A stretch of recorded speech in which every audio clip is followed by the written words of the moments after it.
In the olden days, a pirate looked like this, and he stole treasure, jewelry, gold and silver. But nowadays, a pirate doesn't need a black eye patch, a sword, or even a wooden leg. All you need is a floppy disk and maybe a little ingenuity. We'll take a look at software piracy coming up on the Computer Chronicles.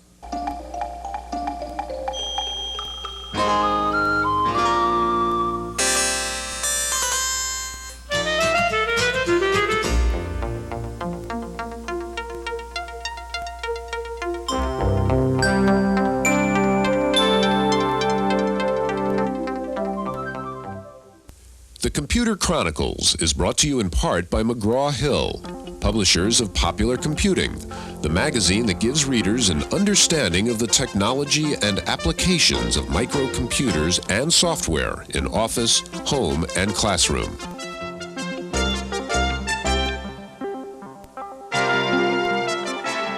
Welcome to the Computer Chronicles. I'm Stuart Chaffee, and this is Gary Kildall. And Gary, the subject today is software piracy.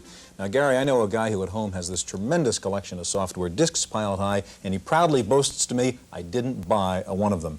Now, from your perspective as somebody in the software business, how serious is the piracy problem? Well, Stuart, it's a very serious issue. The problem is that as a software producer, you can't tell how much you're going to sell versus how much is going to be stolen. And as a result, the prices just go up to take care of that difference.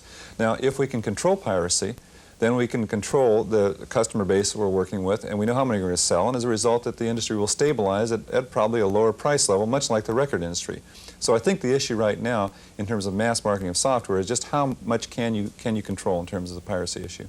Okay, on today's program, we're going to meet a software pirate. We'll meet somebody who sells a utility that helps you defeat copy protection. We'll meet a lawyer who raided one of the largest pirate groups here in the Bay Area, and we'll talk to a software company executive. Now, some people say one of the problems with piracy is that software is so expensive in the first place. Why is it so expensive? We have a report. Behind much of the discussion about the rights and wrongs of piracy is a recurring question. Why do software programs cost so much? What can possibly justify the $500 price tag on a floppy disk that took a few minutes to duplicate? In fact, except for the box it comes in, it looks like any other floppy disk. But for the publisher, the production costs of that disk are easily measured. The biggest expense, of course, is in programming development. A top-category word processor can take a year and a half of development time, relying on a team of over 60 people. The development team shares activities, source code development, screens and help systems, and instruction manuals are all interdependent at various stages. Prestigious software houses also stress their documentation and on-screen tutorials, all part of extensive customer product training. The impetus for the product's design comes from a large marketing department.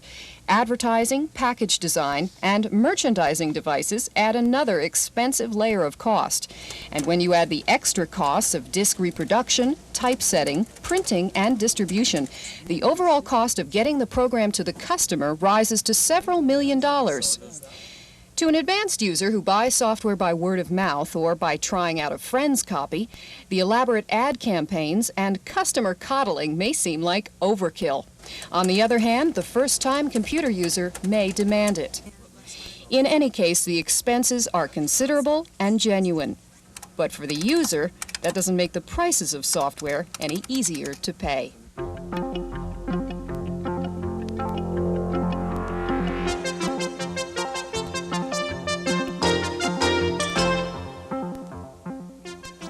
With us now is Mark Pump. Mark is the president of AlphaLogic Business Systems, makers of a utility called Locksmith that helps you copy software.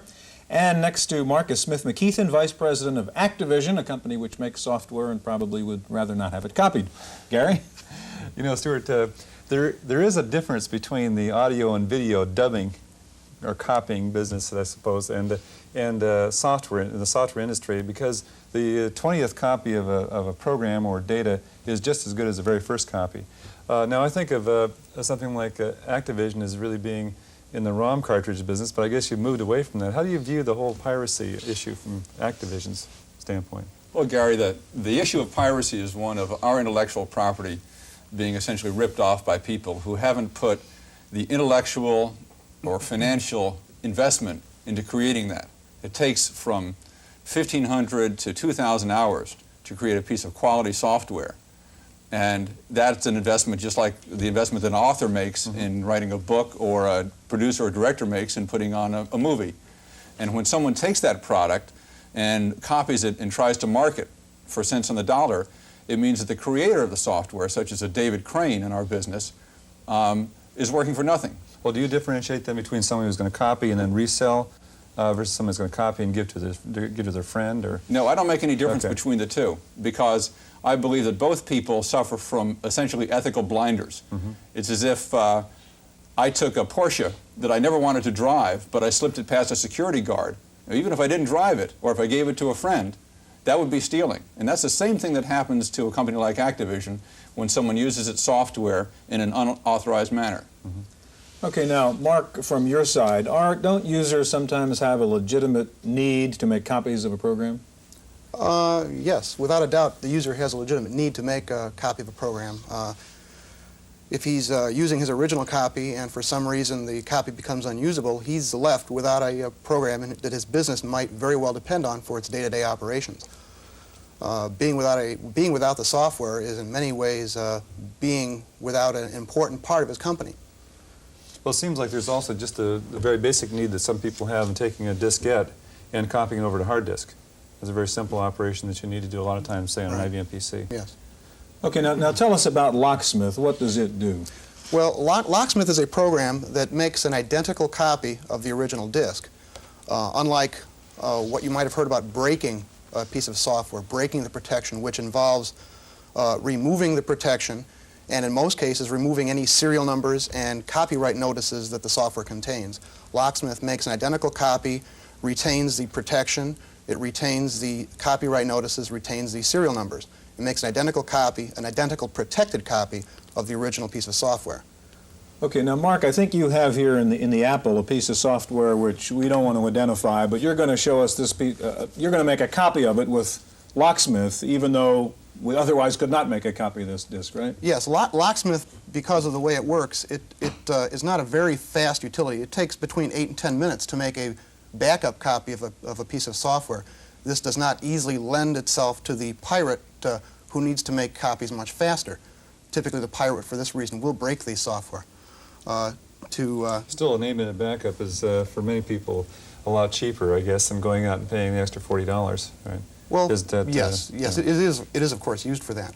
The idea of the backup diskette is you make one backup, store the original away, and use the backup. When your backup becomes unusable, you have the original to make another backup copy. Isn't that the real issue, that if you could control the use of, say, Locksmith, then then it would be the things would be a lot better. You say, well, this is only used for backup purposes, not used for distribution of additional software. So some people would say the Locksmith would be, say, a pirate's tool for copying software. What would be your view of that?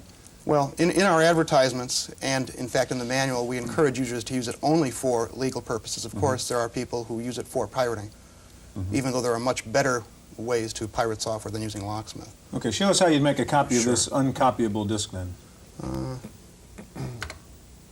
Basically, you identify the disk drive that your original is in, the disk drive that your copy diskette is in, the range of tracks that you want to copy, a few other questions answered, a prompt here to insert the disks, and it starts copying.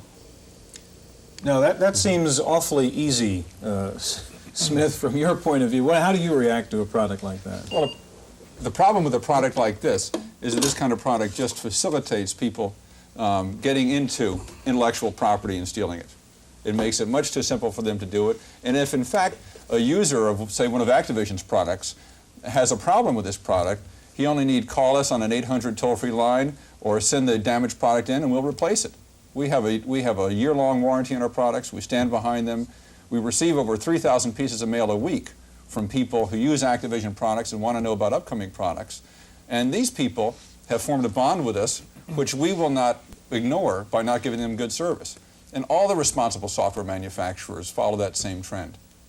So there's no need for a product like this in the event of someone having a damaged product that they want to use. Well, again, I think it goes back to the issue that maybe the software providers, people who write the software initially, aren't really allowing for the possibility of a backup for a legitimate user. At least I've run into that particular problem myself, that we go back to the diskette over the hard disk. There's programs I just simply can't use because I have no way of getting them onto a hard disk system, which is where all my programs are located. But have you talked to the manufacturer about that? Well, sure. And then they say, well, they have no way of controlling the distribution of that kind of thing. A backup, again, opens up the possibility of illegitimate copying. Well, there may be a tension in the system, but the problem is that a product like this and the wide use, the wider than we like to have use of illegitimate copies, really can, in the long range, spoil the production of creative intellectual product for everybody. Absolutely. And that's a zero-sum game. Well, Mark, what about that? I mean, do you have any feedback on how your product is in fact being used? Well, without programs like Locksmith, pirating would in fact still exist. Sophisticated computer users, so-called hackers, don't need programs like Locksmith. They have the technical expertise to break or remove the protection from the software without actually making an identical copy of the original disk.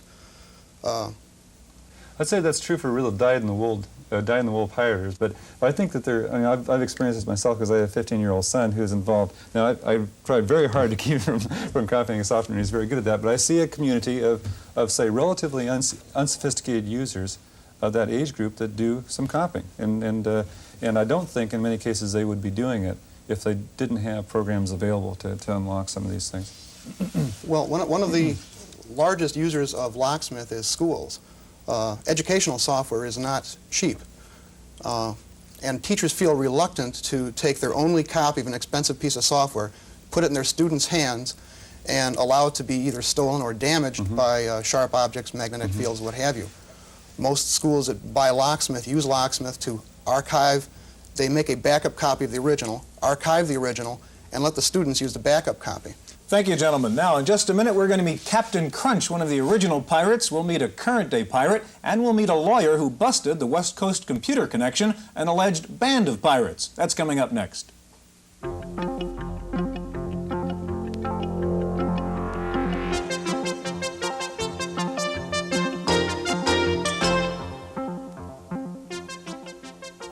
With us now is Captain Crunch, whose real name is John Draper. John was called a pirate when that referred to stealing long-distance telephone calls rather than software.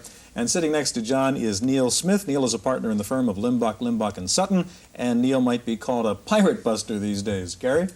You know, John, I guess the phone phreaking of the 60s is sort of the computer hacking of today's date. And you were, I guess, what you'd call a phone cracker, and you'd got into the system and so forth. I guess you'd be considered a pirate in those days. Now you've moved into being a software vendor now. You're author of Easy Writer. You're working on a lot of Mac software. How do you feel about software piracy?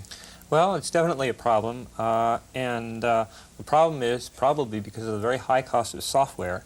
And the reason for that, of course, is that programmers can't work for nothing, and the cost of development is very, very high. And with that in consideration, this is the reason why a lot of programmers are reluctant to come out with good software. Freeware seems to be the best way to go all around. It eliminates a lot of the problems caused by the copy protection thing. Now, freeware has the problem of the support around it, though. Also. Right, exactly, and you must really support the product in order to come out with freeware. It takes a lot of dedication. And only for those people that mail in their $20 or $30 checks will get the support and the licensing to run the program. Neil, would you agree about this problem of expensive software? Well, I think we have somewhat of a chicken or egg problem, because if you look at the marketing of software, you'd find that one of the reasons software has to be marketed so high is to recoup those high development costs, the amount of money it takes to develop that software in order to get good software that has the bugs worked out. Or even a reasonable ad campaign. Well, that's right, to do that. And if the manufacturer could count on everybody who uses programs buying one, that cost could drop dramatically. And I think in many cases we're fooling ourselves in blaming the high price, because in many cases, if that could be spread out, everybody would buy one. It would be very much like records, perhaps $10 a piece, rather than quite a bit much more. Neil, we've been trying to get a handle on the volume of this problem, and you happen to have a catalog there from the West Coast Computer Connection. Show it to us. Right, let me show you this. This is one of the more brazen operations. This is a multi-page catalog listing just scads and scads of titles of pirated software, documentation, including some of the cracking programs, and Locksmith. It's interesting, Locksmith is on both sides of these. They have a problem with their proprietary software being pirated as well. Okay, what was the West Coast Computer Connection doing and what happened to them? Well, what they were doing was they were marketing mail order. They were making contacts, not through bulletin boards. This was a few months ago, not through bulletin boards that we knew about really, but through the advertising and through the marketing catalogs being distributed.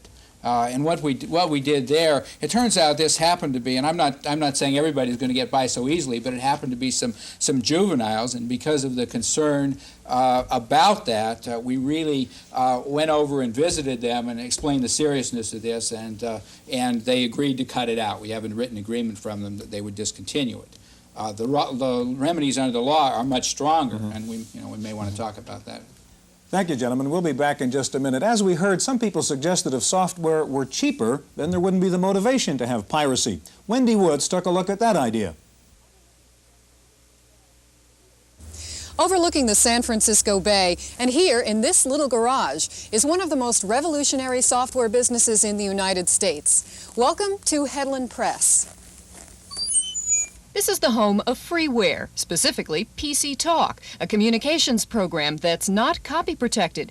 In fact, each shipment encourages piracy. You can copy freely every single diskette in a unique approach to software sales. I think what we've done is just address the whole notion of copy protection and piracy in a different way. And rather than restricting access to the program and appealing to people's dishonesty, we're giving wide access to the program and appealing to their honesty. This mom-and-pop operation claims 1 out of 10 people who copy PC Talk will pay the suggested $35 fee, and their letters tell the tale of appreciation. Well, all this is fine and good, but what does it mean for support? That's usually the biggest part of a software company's budget, and Headland Press stays on the phone quite a lot. What do they do if people haven't paid for the program? And we really found that we did better business by giving out the information, and if someone was using it and hadn't paid, and we could help them use the program, then they'd be more likely to pay us. Flugelman thinks the rest of the industry should take a lesson. He's getting important feedback, business, and appreciation because of his philosophy. He's not getting rich, but he is getting a surprising amount of gratitude. Reporting for the Computer Chronicles, I'm Wendy Woods. Thank you, Wendy. Joining us now is a young man who we're going to call Frankie Mouse. That's not his real name, but the guy we're calling Frankie Mouse is a pirate, and he's going to show us quite an incredible demonstration. Gary? You know, Stuart, I think it's one of the important things we should mention is that by showing these activities on the show here, we're not really condoning them in any way. In fact, we're not condoning them at all. But I think it's a rare opportunity for us to get a chance to see just exactly what pirating is all about. Frankie, what's going on here? Okay, we're logged onto a bulletin board right now, and what you see on the screen are titles of text files that you can look at. The ones of interest right here are like Basics of Cracking 101, etc. If you're not already a pirate, these will tell you how to. There's a little course on how to be... Basically, yeah, there's many parts to it. In fact, not all of it is displayed here. There's much more than what you see here. And these are Apple II oriented. If you want to look at one, just type the number of it, and it will start scrolling across the screen right here. I would like to have brought a 1200 baud modem. It would have gone a lot faster. Okay, so this is one of your how-to text files on a kind of... Basically, right. Well, first of all, they're not mine. Somebody else has written these, and basically they go all over the country. But yeah, this is a bulletin board that, a local bulletin board that people dial into from, they say, all over the country. So how many people are, let's say, would be involved in this particular activity here? With well, this it all depends board? on the board. Some boards have got as few as 100 members. Some boards have got 2,000 and 3,000 members. Okay, now, so can we go on this bulletin board and actually get a piece of pirated software? There are items like that that exist. For the Apple II especially, they're called AE lines. And that's it's not really a bulletin board, but it is a way of allowing you to call that computer and download files that have already been cracked. This particular bulletin board does not have anything like that.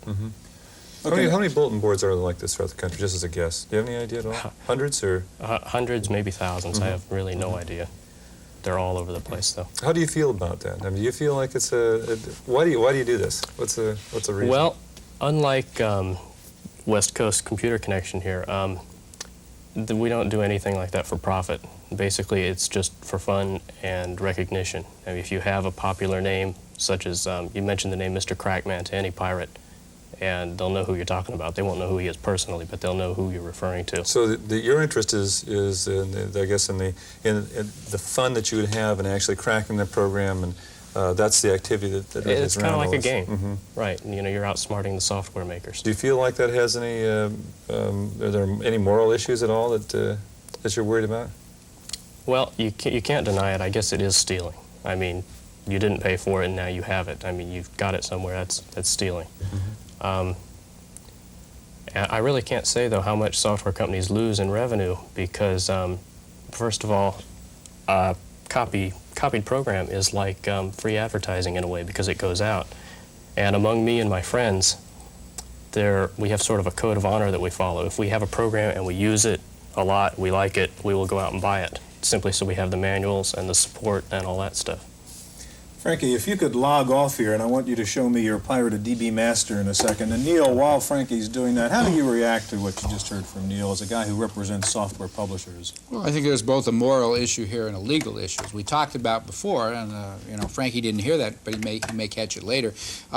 Really, the fact that people are using this software and not paying for it really means the software is a lot more expensive. And I think that there's an economic issue here that they really, if everybody was using it, paid a small amount, we probably have the price drop dramatically. The second part is the legal, and I'm happy to hear Frankie admit that it is in fact stealing. It is in fact a criminal act. There's a copyright infringement has been a crime and continues to be a crime. You can get a year in jail, perhaps more monetary fines, as well as use of trademarks where you do use the name of the trademark. We have a new criminal statute, criminal counterfeiting statute that provides up to 5 years in jail. So, okay, sure. Let's go back to Frankie. What do you have here now, Frankie? Okay, this is a popular program for the Apple II known as DB Master. And it's protected like crazy. You can't copy it conventionally. What did you do? What we've done to it is we've totally opened it up. I mean, you can copy it from BASIC right now. There's no protection whatsoever. And one thing that we found that was interesting when we did it is that DB Master is written for a large part in BASIC. I mean, most commercial programs are written in assembly language. So in the process of copying this right now and listing it out. Right. What would it take, Frankie, for you to buy a program? I'm not sure I understand. Well, rather than steal it. So, is there any incentive that a manufacturer could provide for you to buy that program? Well, like I say, if I have a program that I use a lot, I'll buy it for the manuals and for the support. Okay. So I guess what I could say is to put out good manuals and support the product. Okay, gentlemen, Frankie and Neil, thanks a lot. Now, as we see, this is a complex issue with problems of morality and ethics and price and so on. Commentator Paul Schindler has some thoughts on the whole problem of piracy. Avast! I'll bet you never thought of old Paul Schindler as a pirate. But you know, there are some people who do. And that takes us to the heart of the software piracy question. Is it moral or isn't? Now, that's a hard question to answer, but I can tell you that software piracy is illegal, and the definition is pretty simple. It's piracy if you give away a commercial software program. That's right, you're a pirate even if you give it away. Now, most people don't think it's immoral unless you sell the program. Those two views are irreconcilable, and they cause a great deal of controversy in the software industry. As a result, software developers are constantly looking for ways to prevent software piracy. One of the most common, and the dumbest, is copy-proofing. Copy-proofing causes a lot of problems that I'm not going to get into right now. But the fact of the matter is that what's worst about copy-proofing is that it attacks the symptoms, not the cause, of software piracy. In my opinion, high prices cause software piracy. Now, I know that Lotus costs $700 because the developers want to make their money back. But the fact of the matter is that corporations can afford prices like that, and private individuals can't. Whether it's moral or not, expensive software is pirated a lot more frequently than cheap software. So my solution to software piracy is for developers to figure out a way to make cheaper software. That's my opinion. I'm Paul Schindler.